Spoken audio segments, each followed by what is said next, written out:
Shadow knows.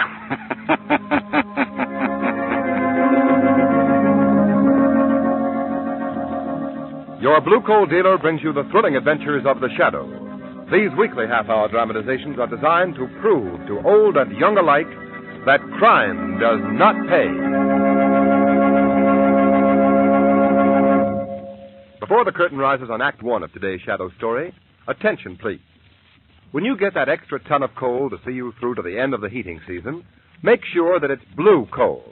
Look for Blue Coal's unmistakable blue color trademark.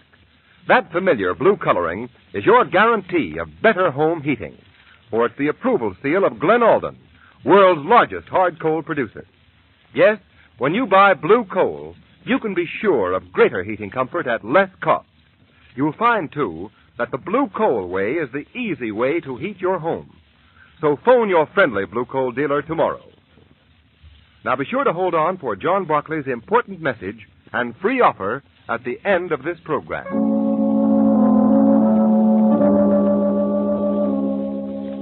The Shadow, mysterious character who aids the forces of law and order, is in reality Lamont Cranston, wealthy young man about town.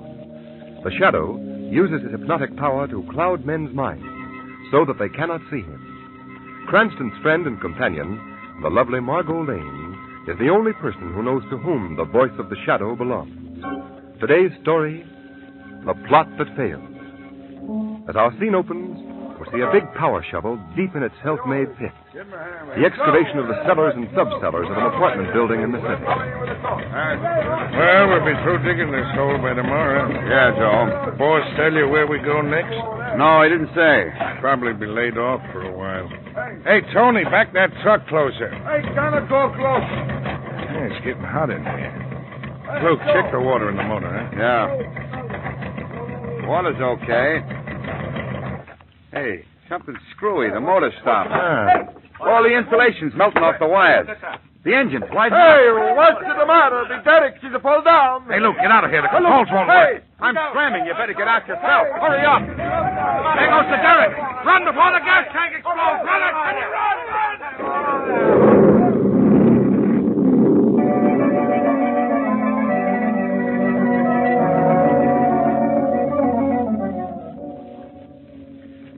All right, Margot, all right. Yes, we'll buy the 400 eggs tonight. Yes, we'll hard-boil them. Yes. And then tomorrow morning we'll put on our long rabbit ears and play Easter Bunny for all the little children you've ever heard of. Well, Lamont, if you don't want to help me, you don't have to. If he doesn't ever come, we'll never get the eggs done. Oh, you'll be along. He probably... Here he comes now with all the speed of a slow-gated snail. Hey, Shrevey, hurry up. Get this cab going. I'm sorry, Mr. Chris. It's the funniest thing I ever seen, You don't sound sorry. Miss Lane, if you'd have seen those two guys hopping around, you'd have died laughing. You'd have died. What happened? Well, you see, I was looking in a hole, and down in the hole was this big extraditing machine, and them two fellas was working it. They must have got hot or something because the machine started to melt. It Started to melt? Yeah, boy, well, they funny. So, where do you want to go to? We're going to get some eggs, Shrevey. And on the way, we'll stop to see Professor Brown at City University. Oh, Lamont, that's like saying we're going to Chicago from New York by way of Florida. It'll only take a moment, And Margot. it'll only take a moment to get the eggs, and the modern market is right on the way. Well, excuse me for sticking my nose in where angels fear the thread, but I could get the eggs I could get while you two was talking to the professor at City University. Shrevey, you're a genius.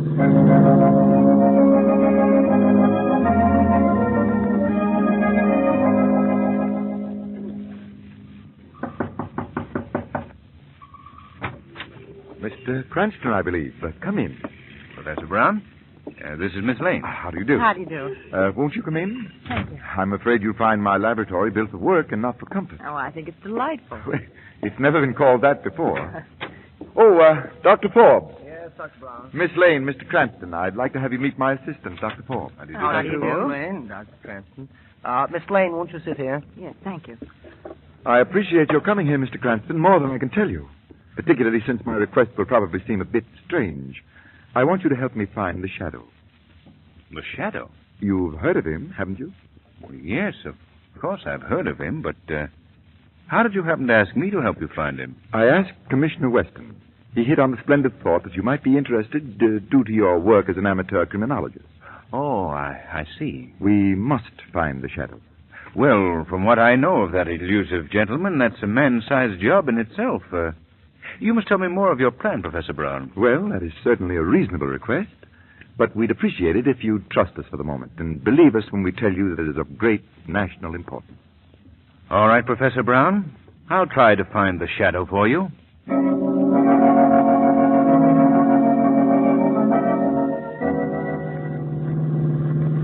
Oh, Lamont, that's one of the funniest things I ever heard. Miss Lane, if you don't mind my sticking my nose Yes, in where... I know where angels fear to tread. Exactly. Well, Professor Brown just asked Mr. Cranston to find the Shadow by tonight. Huh? Oh, boy, that's a hot one, as the fella says. Did you get the eggs, Shrevey? The eggs. Yeah, I got them. Good. Shrevey, let's get going. Commissioner Weston's office. Yes. Commissioner Weston? Well, when are we going to hard-boil each eggs? Well, we can do that after we've seen the commissioner. There's something funny about this, Margot. Yes, very funny. No, but seriously. Either the commissioner is playing a joke on me and the professor, or the professor has never talked to Commissioner Weston. In either case, I want to find out.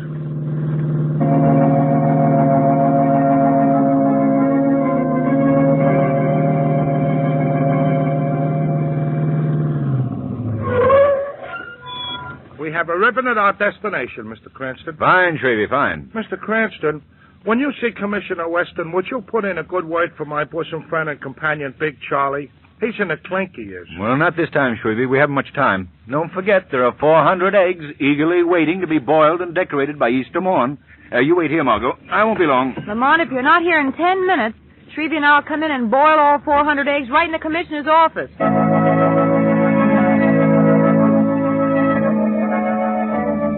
Commissioner Weston, you know I hate to interrupt you when you're so busy, but this time I just came to thank you. Thank me, Cranston, for what? For commending my abilities as an amateur criminologist to Professor Brown of City University. Now, listen, Cranston. I will admit you've given me a few tips at times that have been a great help. But I never recommended you as a professional or even an amateur criminologist to anybody, much less Professor, what's-his-name of City University. That's all I wanted to know, Commissioner Weston. Many thanks and good day. Hey, Cranston, what's on your mind? Come back here. I've got to cook 400 eggs for Easter.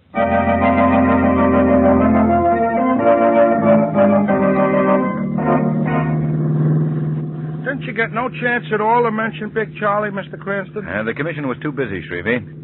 Maybe we'll have better luck next time. I'm afraid there won't be no next time, I'm afraid. Because I think Big Charlie's little woman is going to sock him on the head with something when he gets out. Boy, she's mad enough now to end up a widow.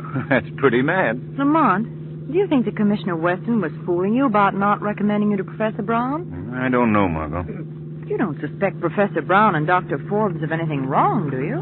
Well, they're hardly the criminal type, but I still wonder why they want the Shadow to help them. We're at the university, we're at. Very good, Shrevey. Drive Miss Lane home.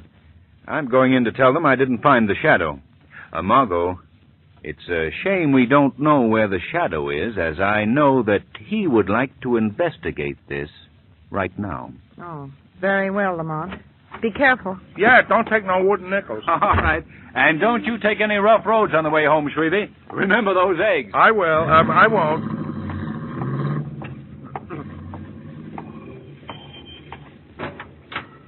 Yes? Who's there, Professor? I saw the door open and close. Oh, yes, so did I. You're quite right, Dr. Forbes. Oh. What did you say, Brown? Professor Brown said nothing. It is the Shadow that speaks. Extraordinary. I wouldn't have believed that complete invisibility was possible unless I'd witnessed the phenomenon. Yes. Your ability, Shadow, can be most useful to us if you'll assist us in our work. I should like to know a little about this work before I give you my answer. Just what do you plan to do? Well, it's perfectly reasonable for you to ask. Brown and I have perfected a device or system for communication or signaling. It can be used either for carrier beams that will give direction to airplanes or ships at sea, or for carrying direct messages. That's very interesting. But why do you need me? Oh, you are most important. For Recently, we have discovered that some forces not interested in the welfare of this country have learned of our invention. Unfortunately, it must be tested more thoroughly than it has been in the confines of our laboratory before we can offer it to the government. Just what do you expect the Shadow to do? We hope that the Shadow will cooperate. Without being seen, he can place 6 of the machines at various strategic points around the city. We will make it well worth your while, Shadow. This device will make us more powerful. Enough, Brown, please. Yes, of course.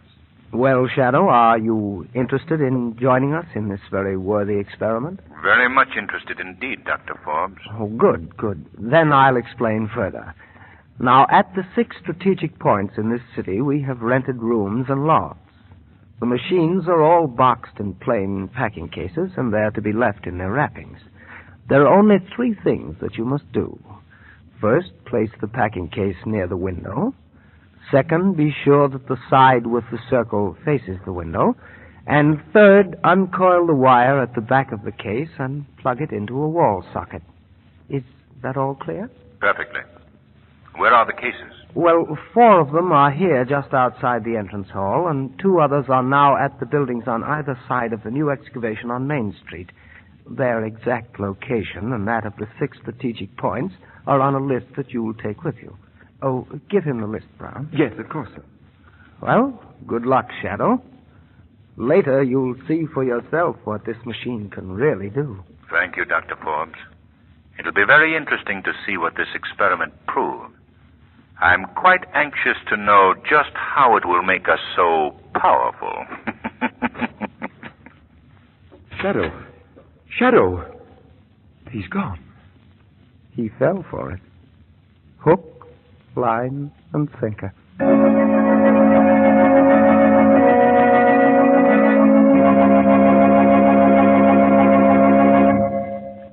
We'll continue our story in just a moment. Warm weather is on its way, but it'll be quite a while yet before you'll be comfortable without a fire in your furnace. So give your coal bin the once-over this evening. Then, if you find it's getting low, order a ton of blue coal first thing in the morning to carry you through to the end of the heating season.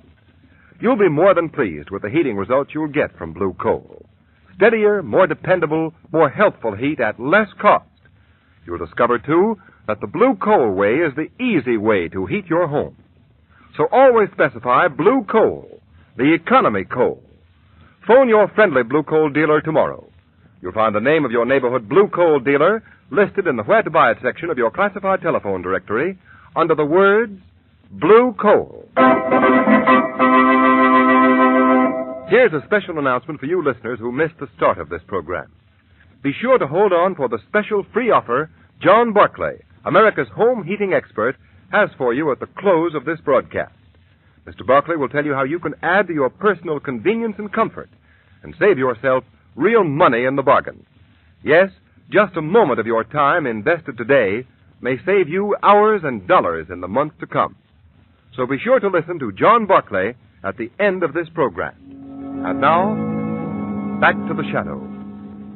It is several hours later. We find a very tired and footsore Lamont Cranston struggling off the elevator of an apartment building with 2 heavy bundles, one under each arm. He goes down the hall.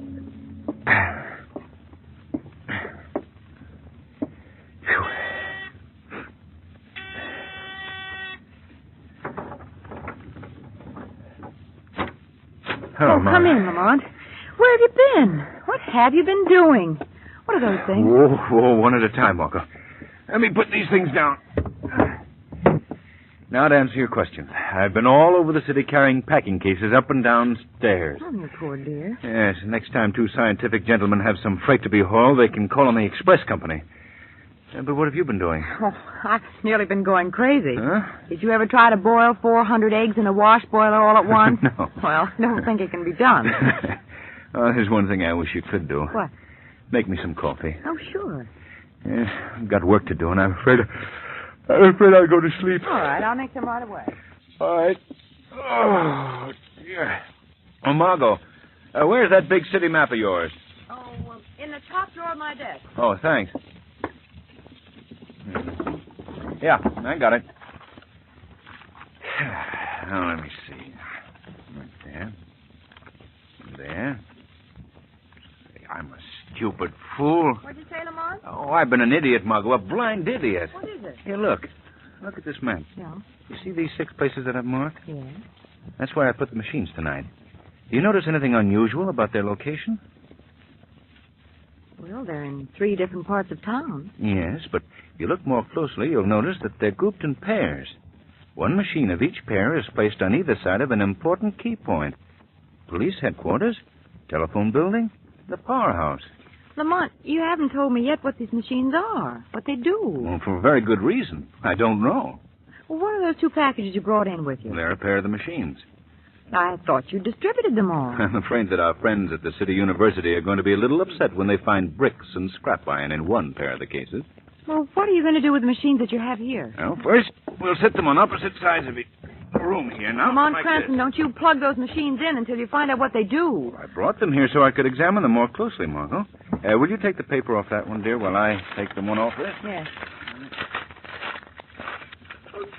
Look, Lamont. Huh? Something like a cross between an X-ray and a television outfit. Well, Looks innocent enough. Lamont, you may be doing those 2 men a great injustice. you may be right, Margot.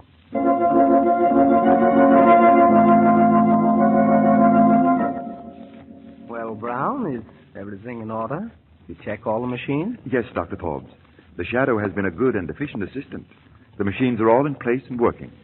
Now the only thing to do is wait. Good. You know, it's a shame that we have to destroy the Shadow. He could be most useful, but it's too dangerous to allow him to live to learn the true purpose of my machine. Your machine. Yes, mine. But I invented it. Yes, and like so many inventors, you were too stupid to realize its true potentiality. Without me, you'd still be nothing. Now you stand on the threshold of a new life. A new life. What is our first step after tonight? Well, you don't have to worry about that, but come, there are a couple of things yet to be done. Oh, are the 2 extra machines set up in the room behind the laboratory? Yes, sir, and the control panel is in order right by the door. I see. Have you tested it? Oh, yes, indeed. All right. Well, the next thing to do is for you to call Lamont Cranston and have them over here. Just to thank them. Perhaps reward them with a demonstration of the machine. Dr. Forbes, are you planning to destroy them, too? They know too much. They know nothing. I can take no chances. But that's murder. Murder, I tell you. You're right, Professor Brown. Sometimes I get so carried away with the importance of our inventions, I lose all perspective. I'm sorry. Oh, forget it, Doctor. I'm afraid I was upset, too. Oh, that's all right. Oh, by the way, Professor, would you get me my heavy rubber gloves? I want to check our new high-tension insulators. Oh, surely. Where are they? They're in the room back of the laboratory. I'll get them. I don't see your gloves back here. Dr. Forbes, get away from that control panel. Don't touch the switch. You fiend, stop!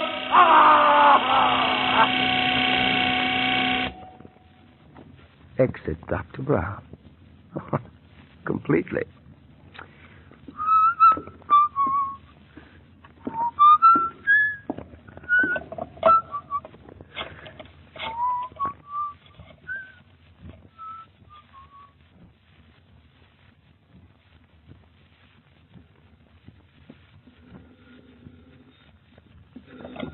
Hello?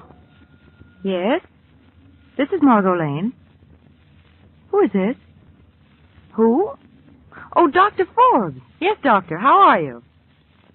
Mr. Cranston is there, and he's had an accident.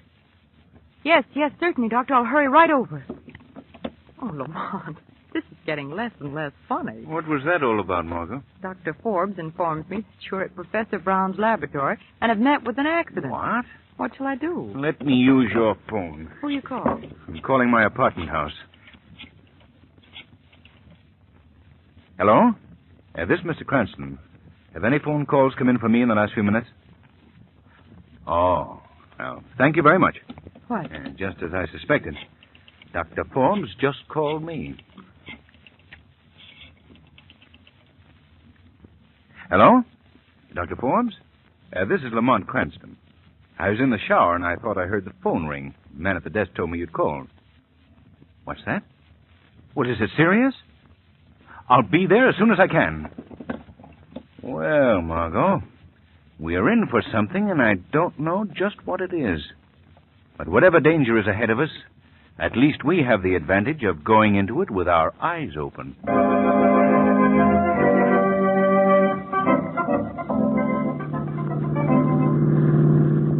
Where to, Mr. Cranston? We want to go to City University, Shrevey. Yes, sir. Margot, I can't make head or tail of it. I don't know what that machine... Shrevey, for heaven's sake, don't make all that noise, will you, please? Golly, Mr. Cranston, I was only trying to cheer things up, I was only. Well, don't. You should ought to spend more time getting a laugh out of life. Like I did today when you said you was trying to find a shadow. Or when them two guys jumped off the extraditing machine when it melted. What do you mean, melted? Well, just like I say, if something melts, it melts. Where was the excavation, Shrevey? Over on Main Street. Margot, I've got it. What? That's the answer. Shrevey, thank you 1,000 times. Oh, that's okay, Mr. Cranston. I'm always...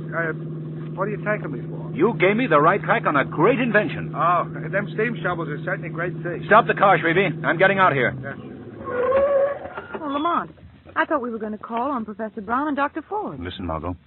This is much more serious than I thought. You must go to Professor Brown's lab alone. Your job is to keep them there. All right, Lamont. What are you going to do? I must go and disconnect those machines before the entire city is demolished.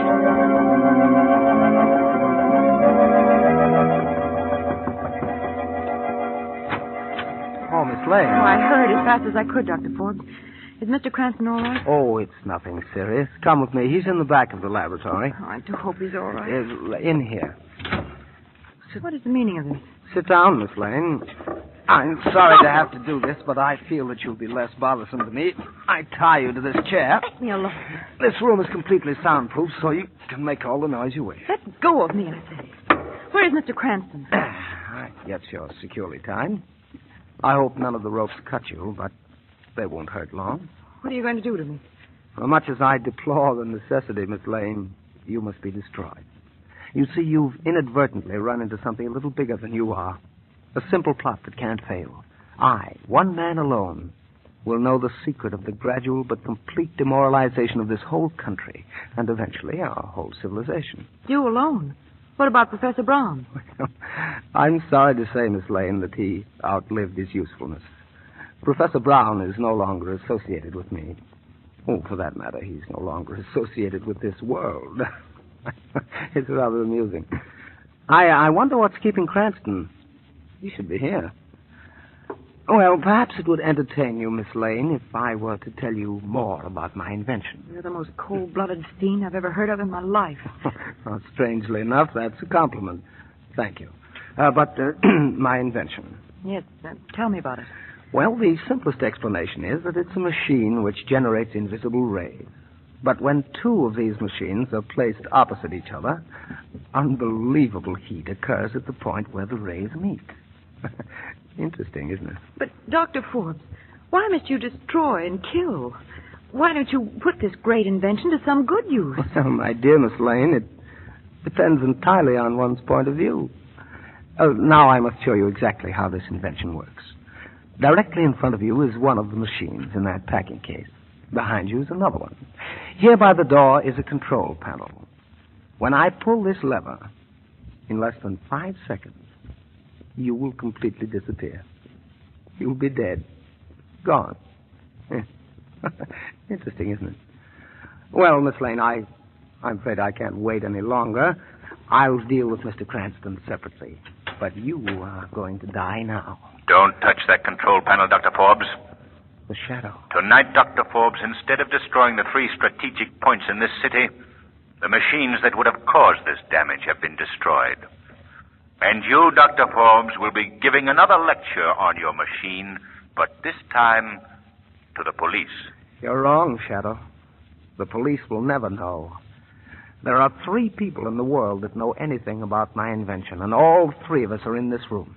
None of us are going to leave this room alive. It's amusing, isn't it? Shadow, no matter what you say, I'm going to destroy us all now. The lights. The current is off.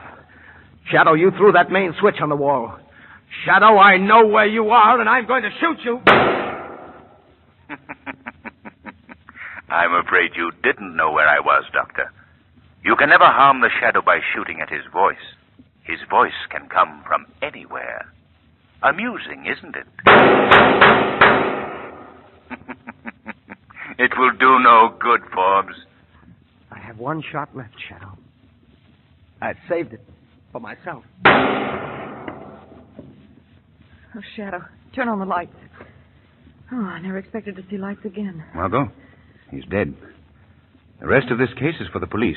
Lamont, I hate to bother you, but you'll have to untie these knots. Margot, what a terrible experience for you.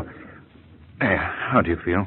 If I was shaking any more, I'd fall apart. Well, Now, what can that be? I'll see. Oh, wait a minute. I'll go with you. I don't want to be here alone.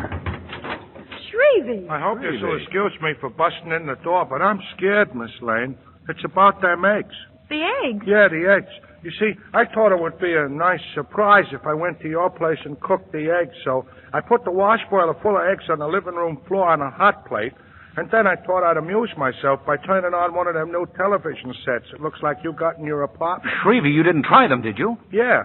I turned the switch on one of them and nothing happened. So I tried the other one. I just threw the switch on and off quick like. Miss Lane, I don't know what happened. I can't find the wash boiler. But, Miss Lane, right in the middle of your rug, you got 400 of the nicest scrambled eggs you ever saw.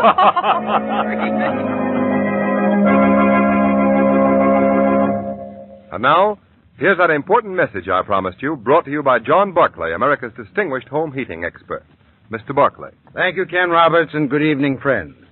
In answer to the many letters I've received from people all over the country who have trouble getting plenty of hot water during the warm weather months, here's what we've done. The Blue Coal engineering staff has worked out the easy solution to this all-important hot water problem. Yes, that solution is in plain, everyday language, and I want to present it to you absolutely free of charge. It tells how you can get oceans of low-cost hot water automatically controlled with no running downstairs to light the heater, no fussing with dampers. It tells how you can enjoy all the comfort, all the convenience of clean, clear hot water at the turn of a faucet. How you can have water just as hot as you want it and when you want it, and at the same time, how you can cut your hot water costs as much as 50% or more. Friends, wouldn't you like to be able to go away for the weekend with no worries about having plenty of hot water to refresh you when you return? Wouldn't you like to get twice as much hot water all summer long at less cost and save time and trouble in the bargain? Well, then, just drop me a postcard. I'll be only too happy to send you this hot water plan immediately, free by return mail. Write tonight, so that you'll be sure to be prepared for a comfortable summer. Thank you. Be sure to send to Mr. Barclay's hot water information. Just jot down your name and address on a penny postcard and mail to John Barclay, Barclay, 120 Broadway, New York City. Or to John Barclay in care of the station to which you are listening. That's John Barclay, either at 120 Broadway, New York City, or in care of the station to which you are listening. Write Mr. Barclay tonight. Today's program is based on a story copyrighted by the Shadow magazine. The characters, names, places, and plot are fictitious. Any similarity to persons living or dead is purely coincidental. The Shadow magazine is on sale at your local newsstand.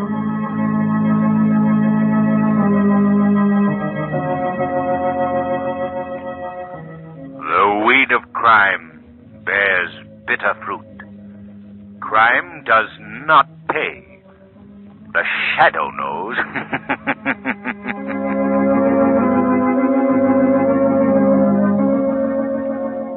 Next week, same time, same station, Blue Coal, America's finest anthracite, will again present another thrilling adventure of the Shadow. You'll be amazed by the daring of the Shadow as he pits his powers against the diabolical craft of a ruthless lawbreaker. So be sure to listen, and be sure to burn Blue Coal for greater heating comfort at less cost.